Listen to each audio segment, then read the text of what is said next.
Welcome to Unstoppable Real Estate Investing Wealth. My name is Billy Alvaro, aka the Unstoppable VA, former billion-dollar mortgage banker, gone bankrupt, turned professional real estate investor. Where each week you'll learn the tools, strategies, systems, and secrets myself and other highly successful real estate investing entrepreneurs use to start, grow, and scale their businesses, creating massive profits, and how you can too. And we'll teach you how to put those profits to work so you no longer have to.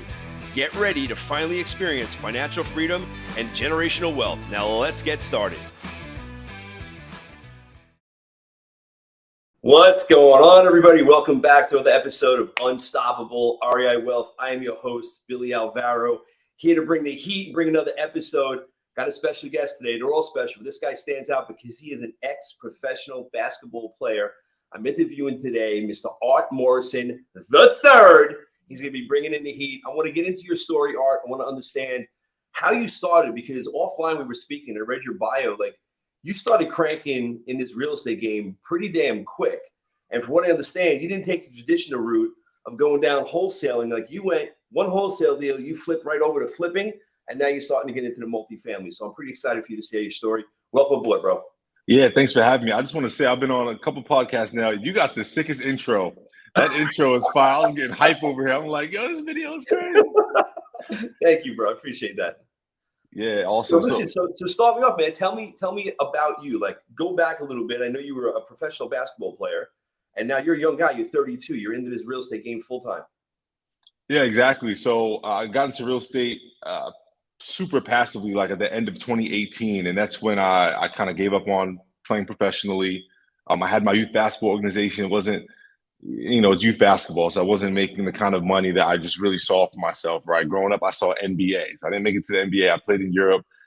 It's a fraction of the pay, right? So I didn't get to reach my goals there. And then I started my own business, did pretty well, but still a fraction of what I imagined my whole life, right? So I knew that real estate was a vehicle that could get me there. I have an older brother who has some real estate experience from when I was younger. He's 10 years older than me. So he's the first person that I saw like really wealthy in a space. So real estate was like always in my back pocket. And that first wholesale deal, man, I was living in my best friend's basement trying to make it happen. And a neighbor, I was on a walk and a neighbor put a for sale by owner sign in the window. So I hadn't had any deals yet. I just knew what that meant. I know what a motivated seller looks like when I see one. This was a vacant house. It was there for some time. And this guy who I never saw was putting a sign in the window. So I went and talked to him. It ended up being the son of a woman who passed away. The son tried to be a landlord for a year, hated it, and was just selling it. So I said, well, I'll make an offer on it if you take that sign out the window right now. And they did that. And I ran back to the basement and reached out to everyone I knew in real estate. Like, yo, this guy thinks I'm about to put an offer on his house. What do I do? What do I do now? And a couple people bid, and one of the gentlemen that bid is actually my partner today, but was my original mentor. And he said, I'll buy the property. And I ended up wholesaling it to him for a fee, and then gave him half the fee back to shadow the deal. And that was all she wrote from there. I learned how to flip a house in that one house. I posted that project on Instagram. I got another flip. That was the first one that I did by myself, and that's when I sort of syndicated. I used some capital from my brother. I used my mentor again because I still was afraid. And from there, we kind of got known in the area as, okay, Art's in real estate, because I already had a little bit of a following from basketball. So now it's like, hey, Art's in real estate. And we were just able to scale from there. I think we took the money we made from those two deals and bought 2 multifamilies. So that was all in 1 year, 4 properties in a year. Quick. So the next year, I think we did 8. And after that, we did 12. Quick. So you said a couple of things, which I love, and I don't want to just like gloss over. Yeah. You saw an opportunity. This is key, man, because Art, we spoke offline. A lot of this with, especially the newbies and even guys that are trying to bust into this for years, it's all about mindset. Yeah. There's a couple of things you did that I want to point out. First of all, you said you had no damn idea about what you were going to do with flipping this property, but you saw an opportunity. You saw the house with the for sale by owner. He put it out. So you just did what a guy who wants to make it happen does. And you went out there and just started taking action. No clue what the hell you were doing. Period. Right. And that's what we teach, man. Because we talked offline. I'm like, yo, I'm not like the real estate guru, but I would call myself a mentality guru. So I just understood, like, yo, if you want to, at the time, like I said, I was in my friend's basement. I'm like, yo, if you want to get out of this basement, it ain't going to happen from I don't know, applying to jobs, just waiting for opportunity to come. You got to go get it. Yes. So I had no problem. Like, I don't know if the owner of that house to this day knows that I lived in the basement of my buddy 2 doors down. I don't even know if he knows I lived 2 doors down, because of the way I approached him, the way I postured him. I knew, like, hey, listen, I have the knowledge, and thankfully, like, I'm a researcher. So I knew how to evaluate a deal.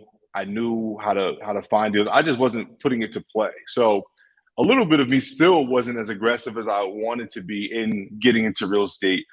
It was like God had to, like, shine the sun on that house through the clouds while this guy, like, puts the sign in the window in order for me to get into it. But when that did happen, I was prepared, right? So I knew how to evaluate deals. I knew, like, I knew a little something from whether it's YouTube or hopping on a couple courses or things like that. So to be able to even identify that. I was prepared, man. Preparation plus opportunity equals success. Yep. So I was prepared. The opportunity came, and it's no surprise that a few years later we've been able to achieve some success through real estate. So let me ask you this, Art, because you did say you were. Well, I don't know if you used the word stuck, but you said you were learning, but you didn't take action. How long were you in that process of, like, just taking it in before that opportunity presented itself? So I saw. Yeah, it's weird, man. So I mentioned my older brother. Now, I don't know anyone who's listening who has an older brother, but you don't want to do what your older brother does, right? You don't want to follow in the footsteps of your older brother. You kind of want to create your own lane. My lane was basketball. So my older brother actually launched an online real estate mentorship program in 2014. That was the same year that I started my basketball organization. Now, I still took some of his tools in that same model, and I started my organization, but I wanted to stay over in that lane. But during that whole time, I did have access to information. That's how I was able to learn this information. But I was intentional. What a gift, man! What a gift. I mean, lucky to have a brother that kind of had that pathway already cut for you, where he can mentor you and give you those tools. Bro, mentorship is the key. I don't care if it's this podcast. I don't care if it's YouTube. I don't care if it's a brother. If you pay someone 30 grand, either way, like, you have to get mentorship in this game. In my opinion, you have to have someone to kind of show you, hey, here's how it's done. And then you can add your own sauce to it. So, like, I'm getting into the part where I'm adding my own sauce. We're just aggressive. We're using our youth and our ability to just kind of crack into the game. When I was in college, I tore my knee my senior year. So I had no ACL, but I still got a professional contract. I had no agent. And the way I did that was I emailed 3,000 teams pretending to be my own agent.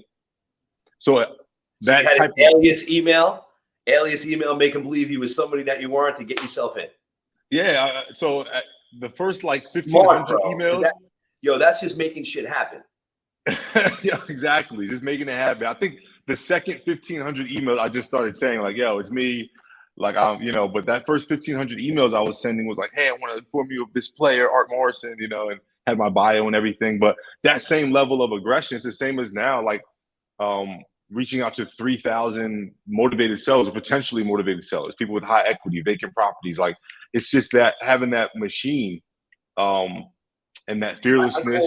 In my world, I call it MFA. It's massive fucking action. And you are the poster child for taking MFA in your personal life with your basketball career, and now in this whole real estate game that you do. And, like, if you want to succeed, you want to get to the next level, you can't dip your toe in this shit. You can't just kind of, like, try it out. You got to go all in, and then you got to get aggressive with making shit happen. Emailing out 3,000 people, bro, you had 2,999 no's, and you got one yes, and you got in. I mean, got one. Is persistent. Literally one. Yeah. All it takes is one. Yep. And the other secret to even our success to take, because I love the MFA term. I'm going to start using that. But you can't dip your toe. You got to go all in. So another thing that was my secret sauce is I had a girlfriend who had a job. She hated her job. I said, okay, quit. Let's go into real estate full time. Both of us, 2 of us. And we were able to actually surpass a lot of people in the area and grow quickly. And everyone's like, man, how'd you grow this real estate business so quickly? And it's like, well, you're doing it part-time after you get off your job at 5 o'clock. I'm doing it from 8 a.m. in the morning, and my girlfriend's doing it as well. So we have 2 people full-time towards one goal. Yep. You're going to grow. You're going to be successful towards anything. If me and you stand in front of a brick wall and we just take turns punching it, eventually we're going to make a dent or knock down the brick wall. If I do it by myself, I'm just going to have a bloody hand Yep. you know, by the time that I probably could have been through if we did it together, especially doing it full time. If I'm throwing a couple punches and going to get a bite to eat and then I come back to the brick wall, it's like, well, you're never going to knock the wall down that way. You got to focus, man. I tell All in. people all in, and you have to focus. A lot of people get into this industry. They have that red shiny object syndrome where they'll start down one path, wholesale, and then they'll look at subject two, and then they'll look at multifamily, and they have like their energy is so spread out all over the place. They're not having an impact on any type of effect on anything. And they sit back 2 years later and they're like, this shit don't work. I can't make it happen. And it's not that it doesn't work, it's that you're not working it the right way. There's a process and a system and a secret to making this happen. And it's taking MFA and it's doing things that other people aren't willing to do. It's getting up early. It's working late. It's putting in the effort. It's when you get hit and you get knocked down, pull yourself back up. Like it's all this shit coming together. I'm looking at you, bro. I'm like, you're going to be like where you're at now. You're going to be super effing successful, bro. Like I see that all over you. Thank you. Thank you. I appreciate it. Positivity, man. Like you're just putting it out there right now. I can feel it. Yeah. Real estate is, I tell everyone, I tell this to my mom, I'm like, Mom, it's free money. It's literally free money because everyone needs it. If you're in church, you're in real estate. If you're in school, you're in real estate. If you're at work, you're in real estate. All you have to do is have a little bit of drive and persistence, and it's like all mental. The formulas and the deal evaluating and how to find properties and all that stuff is going to happen if you just immerse yourself in the game. Like even for me, I'm good at those things now, but man, that first year I was just like kind of partnering and being a positive light, making people want to work with me to the point where I was just finding myself in deals. People are like, yeah, I want to work with this guy. They don't know what I have to offer or not, but what they do know is that I'm ambitious and I'm bringing positive energy every time they're around me. So they want to work with me. I found myself in several deals and made, you know, tens and hundreds of thousands of dollars just from not knowing how to find deals, but knowing how to know people who find deals, right? Not knowing how to raise capital, but knowing people with money and saying, hey, listen, like I'm a good guy, right? Like, let's go, let's do some real estate together. And now fast forward, you know, we're in the Reg D space where I'm speaking a language that those same people don't know how to speak. So now I'm that resource. When before I was just a really cool guy who they maybe wanted to do some business with, right? But that's why I say it's like free money. It's like, yo, if you immerse yourself in this business and you're a good person and you're a hard worker, you're gonna be successful. It ain't like we launching Facebook or something here. We're doing an industry that has been in existence since the beginning of humanity. People bartered land. They slept on land. They owned land, right? They were territorial as humans from the beginning. It's the oldest industry in history. So like we ain't reinventing the wheel here. If you're a good person, you're a hard worker, and you're a positive light, you can be successful in this business.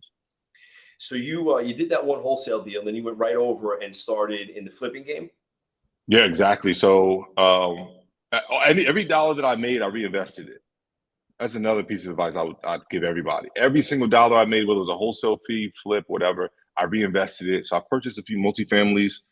That was huge because it was like, I think on the first one we were netting like $500 a month. Like I said, I was living in a basement. So I'm like, man, that pays my car payment and my phone bill. You know, like that, that was a huge start. And I think the next one we net 1,500. So that was like $2,000 a month. So I'm like, man, $2,000 a month for the rest of my life if I never even raise rents. This is huge. You know, this is a game changer for someone who was, you know, kind of coming from the bottom. But we found this deal on the market. It wasn't residential. It was like this commercial residential mix in a flood zone. Wasn't that good of a deal. But in Jersey, you know, you're from New York, $170,000 was the cost of the property. That's cheap and super cheap. So we lost the bid. But the realtor called us back and said the other person backed out because of an issue. So I'm like, I don't know what the issue is, but offer them $100,000 and we'll take it. This was apparently the second person that backed out from this deal. So I'm like, man, we're gonna throw the Hail Mary, $100,000. The lady's like, I'll call you back in 2 minutes. She calls back. She's like, they accept at $100,000. So I knew, anyone who's listening to this, if you're Jersey, New York, and you get a property for $100,000, it don't matter what it is, it's a good deal. It doesn't matter. $100K is a good deal. So from that deal, that's what really set us off, man, because we ended up going to make $125,000 cash in that deal. And this was during the pandemic. This was 2020. So what was the issue that other investors got afraid of and walked out the back door? It was there was no basement. It was a crawl space, and the crawl space was basically mud. It wasn't like cemented. Oh, wow. Yeah, and it was a flood zone. So, and it was a commercial, right? So it was like a doctor's office type of thing. So we went in with this, and actually, I don't tell this story enough. We came in with this pretty awesome concept. I don't brag about it enough because I got caught up in other deals. But basically, we gutted the whole place and like made it like this cathedral ceiling kind of feel. But we ended up selling the property for $400,000. We bought it for 100, put 100 of work into it. Yeah, so we made. I'm talking about after commissions and everything. We made a nice pretty after paying back investors. We made a pretty penny on that property. Yeah. And sadly, man, the property. What was the storm we just had? Was it Ida? Yeah, the one where the water came up. It wasn't like heavy rains, but the water came up and flooded everything. Yeah. So this property is near Manville, New Jersey, where like President Biden visited because it got hit the worst in the whole country. Yeah. That property actually ended up getting hit, so we felt terrible for the people who bought the property, the buyers. Yeah, but they knew what they were getting into. They had flood insurance. I don't know if they moved or if flood insurance took care of them. But I'm saying all that to say is there was an opportunity that it was just like another blessing, man. So by pouring in my positivity, I just feel like we kept getting blessed. That deal, that first wholesale deal, because from this one, we went and we bought, what did we buy in 2020? Yeah, 4 or 5 properties we bought in 2020 off of that, no, 5 or 6 properties. Basically, we went crazy after we got it. We made that money. We said, all right, now we know how to do this. We flipped. Yep. We've been a part of 3 properties we bought. We got, let's just scale now. So we went and purchased about 5 or 6 more properties from there. And I think we have 11 open projects right now in New Jersey. So you have 11 deals in the process of renovating? Either in the process of renovating or like multifamilies we just purchased that we're renovating to keep though. They're all not flips, but yeah, or just properties that we bought recently and are just stabilizing rents, getting tenants in. So Art, what did you do to start scaling up? Because you're in the growth phase, right? So my program is Start, Grow, and Scale. So the start piece you got taken care of. You're in that growth phase right now, just trying to get to that scale piece. Yeah. What are you doing to drive in deals? Because it's a tough market. Yeah, for sure. So I'm a little bit of a computer nerd, internet nerd. I know the power of numbers and stuff. And then additionally, I don't know if you guys noticed, I have a little bit of personality. I'm kind of cool. So no, but all jokes aside, though. Let me get a pin and pop that head. But no, I got social media, man. Social media is huge. So basically, we leverage social media, our website, and then we use apps like PropStream, and we pull data and we just blast that data we use a CRM called Go High Level. If anybody wants a little gem, Go High Level is amazing because it allows you to put a chat bot on your website. It allows you to do Facebook and Instagram messaging. It allows you to text message. It allows you to email, and it allows you to do voicemail drops and direct mail, but all in one platform. So I can look at one software to see all your communication with everything. Well, even deeper than that, I can look at Billy, right? One client, Billy owns this property, and I can see all of our communication in one thread from all those platforms I just said. So it's a pretty amazing and powerful CRM. Not many people use it for real estate.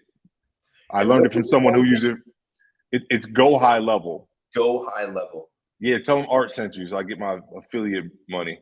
But no, they're an amazing platform. So basically, you can pull a list of data, you drop it in this platform, and you can market to motivated sellers however you want. But with that aggressive level of marketing paired with some amazing branding, which is why I brought up social media and our website. You know, when you're marketing to people, they're like, who the hell is this reaching out to me talking about they want to buy my house? When they go and look to see who you are, you want to show them that you're a powerful brand, not just some guy in a hoodie that flips houses, right? So my brand, United Home Relief, has done a pretty good job of building a brand online and a clean website. So that's how we're finding more deals, right? And then at scale, it's like, okay, you're finding more deals, but you need the money to buy the properties, right? So we were doing everything privately. I was partnering up with basically parents and friends and family of my youth basketball organization. That was how we really started. I had a following from basketball, and I was leveraging it to find partners, capital partners in real estate. Now to scale, we're raising capital under Reg D. So we started off doing it for flips, which is like not traditional, but it's like, if I'm getting 90% LTV from a hard money lender and I just got to get 10%, I can raise capital really quickly for a massive amount of deals, right? That was kind of the secret sauce. So Art, walk me through what you're doing with the for the fix and flip. Yeah. So, all right. So For fix and flip, I know that with my hard money lender, I can get 90% LTV. I'm only putting 10% down if they're going to pay for the construction. So let's pretend the property costs $300,000. I only need $30,000 to flip the property. So I can use $30,000 of my own money, or I could use it of other people's money, right? 30,000 is a small amount of money. So by raising capital under Reg D, which allows us to market to accredited investors, it's really easy and quick to find $30,000. So if I have 10 flips in front of me, and let's just pretend they're all 30,000 in this fictitious world, right? I can easily raise $300,000. It might all be from one person who's just trying to diversify their money. So not only do we raise the $30,000, but we also, there's other stuff in there like fees that we charge, closing costs. You got deposit for construction. So are you doing one fund, putting all the money into that one fund, and then utilize that one fund for various deals? I thought about doing that, but I actually do a different one for each one for protective reasons and corporate veil strategy and stuff. But yeah, so we just kind of diversified and do different reg needs for each property, even though they're small. It's not traditional, and we are going to need to grow out of it, out of that model. But it's kind of been a secret sauce, and with my following of younger, kind of millennial people, minority people as well, they're not as versed in investing. So it's an opportunity for us to use these smaller deals, even to teach them and mold them so that when we're ready to go into bigger deals, multifamilies, 5,200 units, they're also ready. And they've gone on this journey with us. They ain't going to go nowhere else to park their money and grow their capital. So it's like kind of a grow with us model that we've created. So we just relocated to Florida. We want to do bigger deals. That's our scale model. But right now we're just really stabilizing the growth piece that you talked about. What are you giving your returns to your investors? What kind of returns are you getting? It varies, and we're so new that we try to. I'm still learning, but initially, man, I'm almost embarrassed to say we were giving so much money. We were doing like a fixed interest. That first flip, we raised $20,000 or $30,000. We give 30% returns on that capital, which means they made $9,000 for sitting on their butt, which I didn't know was high at the time. I'm just like, yo, we really need this money. It's $120,000 potential in profits, or like 150 or whatever. Give them whatever, but I also was happy with it because it was smaller than giving equity, right? I didn't have to, we had one deal, man. So like your mentality is different when you got one deal. Now at scale, I'm kind of like, well, I don't mind giving, coughing up equity because there's less risk on me. I'm not stuck into some fixed interest. I can just give it a piece of equity. So we're still kind of playing with it and toying with it. It depends on if it's a multifamily too, right? When you're looking at a cash out refi, your terms are going to be a little less aggressive because you need enough equity to refi and keep it for yourself long term. So those vary from flips with the whole before and after thing. People are so attracted to that. They love HGTV. It's like you can get away with you don't have to give as pretty returns. They just want to be a part of the deal, right? Others want to be a house flipper but don't want to do the work. So it's like, okay, sure. Like I have people that post to me that I'll give 40, 50% equity, 25% equity. Because I'm trying to mold a partner. So I'm literally assessing each investor and each partner and deciding, okay, how do I want to pour into this person based on what I see they can pour back into me. It's all strategic partnerships because they're small deals. Yeah, if it was big deals, I wouldn't have that relationship with everyone. So capital raising would be different. Yeah. I wouldn't even know what the person looks like. I just see their money coming in and we'd invest in deals, which is going to be eventual, but I'm just training myself in the company to do so. Now, you said offline too, and I think you just mentioned it again, you moved from Jersey to Florida. You still have flips going on here in Jersey. So talk to us about how you're managing those flips from, 1,000 miles away. Oh, great question. I love this because everyone assumes that you have to do everything. And I'm a strong believer that you don't have to do nothing. In basketball, it's a team sport. So as good as I was in one-on-one, as good as I was in drills and things like that, the game is played 5-on-5. So, I didn't have to bring the ball up. I wasn't a point guard. I didn't have to block shots. I wasn't a center, right? I had my position and I had to do what I needed to do. So in real estate, I built my team kind of with that same mentality. I'm like, okay, what's my strength? I'm a people person. I'm energetic. I'm just going to be the core nucleus of these syndications, of these strategic partnerships. And I'm going to find people to play each role that I know needs to be played. So my girlfriend, she runs acquisitions and she's a realtor. So she not only finds the properties in-house off market, but then she also makes commission when she sells them. My partner, who was my original mentor, he has a construction company. So he handles all of our property management and project management. Smart. I I have another partner who was already doing this on a multifamily level. So now that we started partnering, he project manages and property manages all of our properties and our partnerships.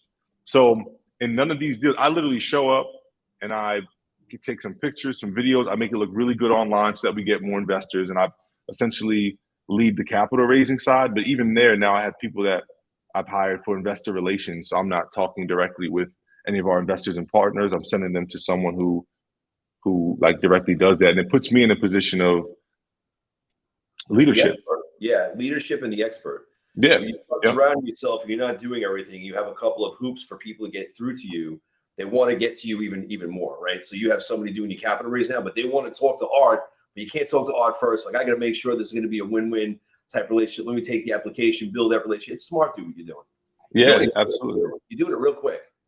Thank you. I appreciate it. And yeah, you hit the nail on the head. It's literally like I don't know how to say it without sounding arrogant, but you do have to have layers before people can get to you when you're, especially doing this business, because it's an attractive business. Everybody wants to get in, and some people don't have the best intentions, man. Some people are like the Trojan horse, man. They want to infiltrate your system and what you're doing and steal from it or mess it up or apply their own ideologies into it. You know, every real estate business is different, operates differently. So you got to really stand true and protective of what it is you got going on. No doubt. Your goal now out in Tampa, multifamily, fix and flip. What are you going to start doing out there? Man, so in New Jersey, ain't nobody vacationing to New Jersey. Maybe the beach, but you know, with the weather changing, we getting like 2 months of summer. So here in Florida, still flips because it's a hot flip market, especially in some of the outside of the cities. They got some residential areas that have really inexpensive flip opportunities. There's obviously the multifamily space. There's a ton of development going on here. So I do want to find myself getting into larger deals here. That's the goal. But Airbnb, man. Yeah. Airbnb down here with the beaches and waterfronts and just I'm in the Tampa area. So you have Tampa, you have St. Petersburg, you have Clearwater, you have Sarasota, you got Orlando right there. These are all hot Airbnb markets. I would love to get into, my original plan was multifamily Airbnb strategies, almost like turning multifamily housing into like really cool, trendy hotel type feels. Yep. But then there's like the Airbnb where you can just get one big, gorgeous house and rent it out near Disney or rent it out near the water here on Tampa. I don't have really that much Airbnb experience, so I'm down here to get it.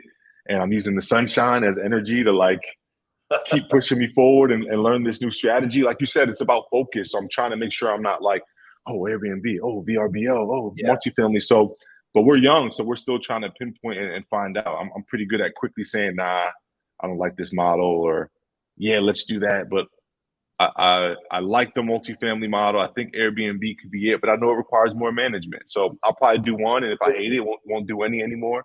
Yeah, I had quite a few back in the day, and it's extremely lucrative. I had some big ass houses in the Hamptons, down in Florida, on the intercoastal. You know, $10,000, $11,000 a week we were renting out these houses for, like big houses. Yeah, you hear numbers like that, it's hard to be focused. But it is a business. You know, it's definitely a business. It requires management, but like everything, you could just outsource 98% of it. You know, you get one good executive assistant that can handle certain things, and she orchestrates the teams and the cleaning people and the maintenance people, and you have online booking systems. You pay, you know, 8, 10, 12, 15% for them just to do the bookings, to fill the house up. It's a money maker, bro. Like it's definitely a money maker. I got to get with you offline on that, then. You got the experience. This is what I mean. These are the partnerships right here. Yeah, no doubt, man. How is it working with your girlfriend? What's that like? You know, silence. No, it's amazing because it's like you're always available to one another. Yeah. You know, it's Saturday, it's Sunday, it's President's Day. You can be getting stuff done while everyone's off, while the banks are closed.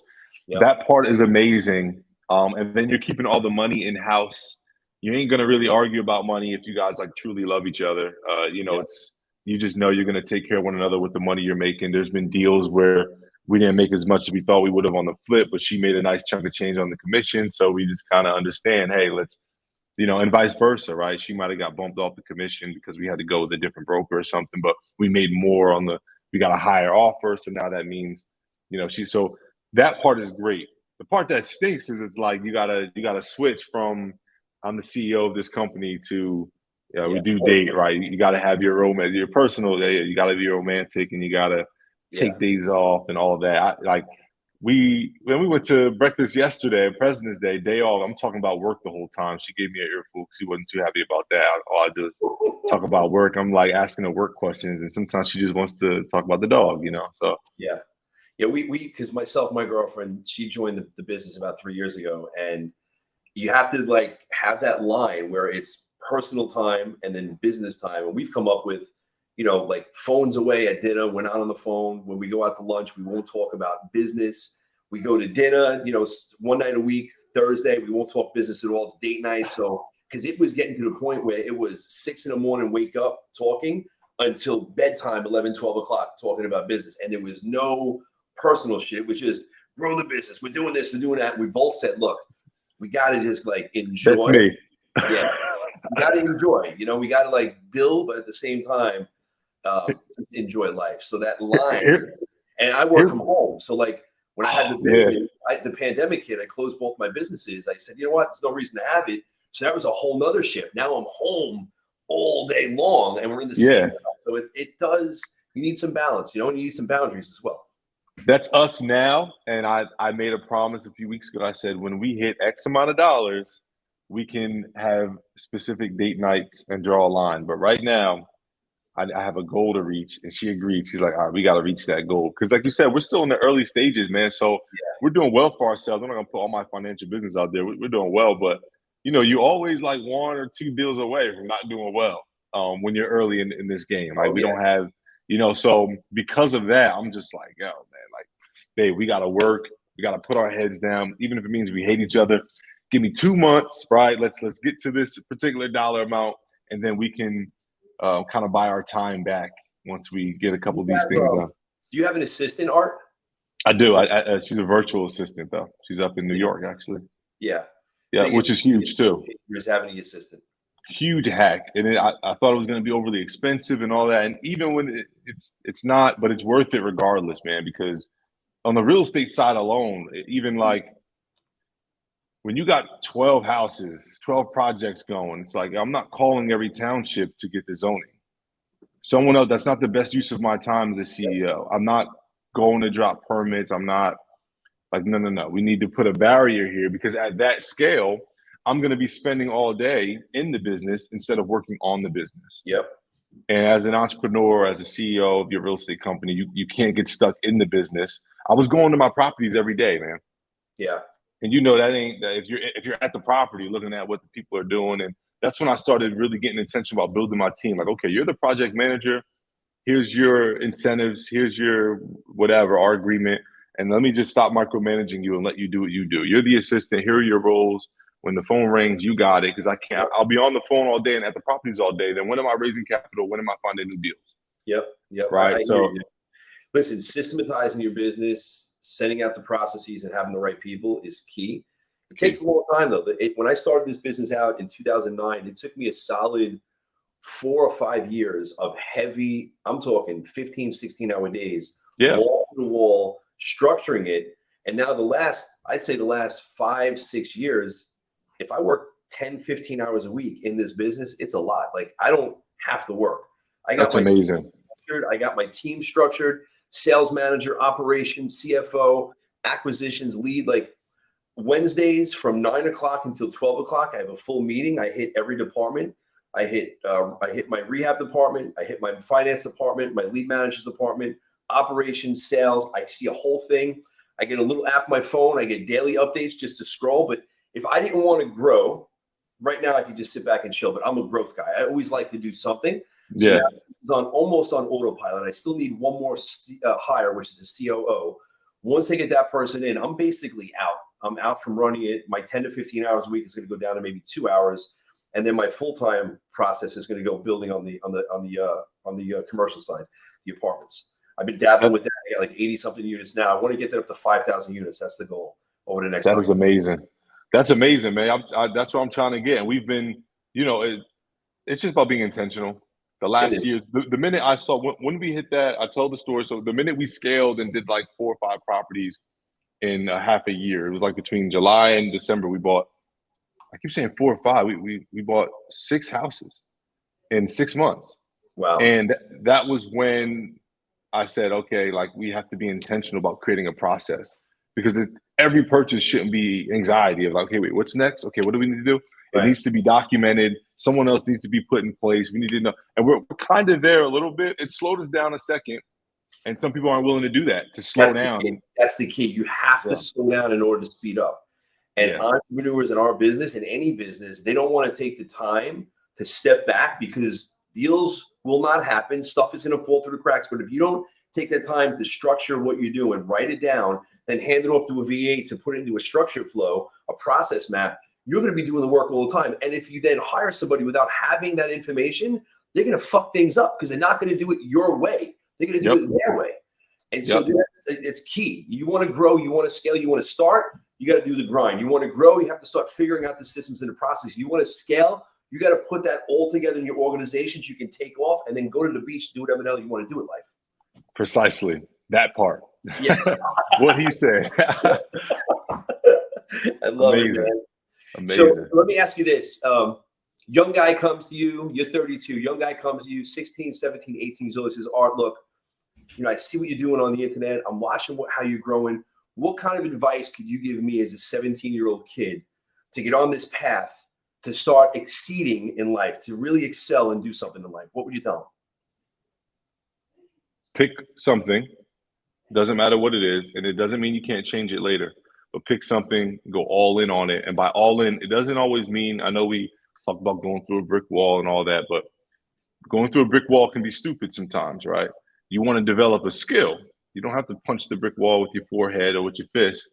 You want to develop a skill. So I always encourage young people, pick what you want to do and get nasty at your craft, right? Develop a skill there. You want to go to the NBA? All right, be obsessed with basketball and don't just play basketball every day, bro. Like they ain't never got nobody anywhere. You have to be obsessed with mastering the craft of basketball. Yep. You want to be a coder, you want to be a YouTuber, you want whatever you want to be.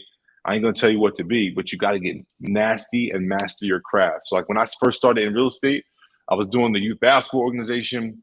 I was doing car rentals. I was doing small business consulting, just throwing stuff at the wall, hoping it sticks.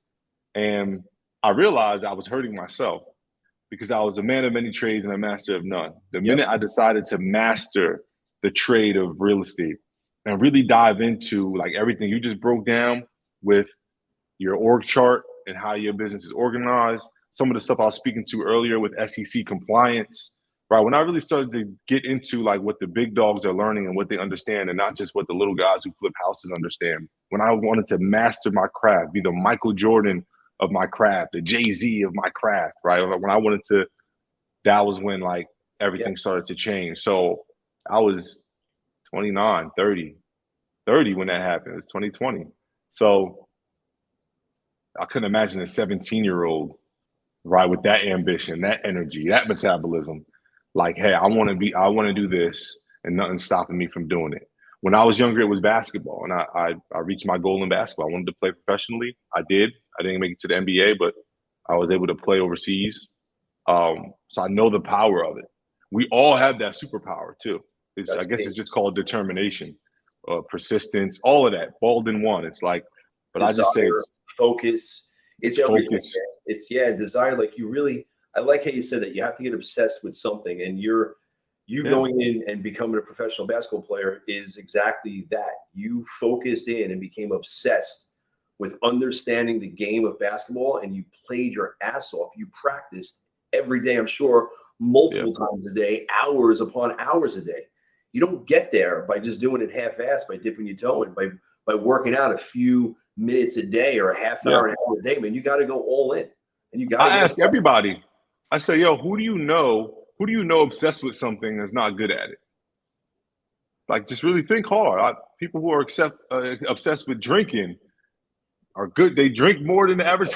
You know what I mean?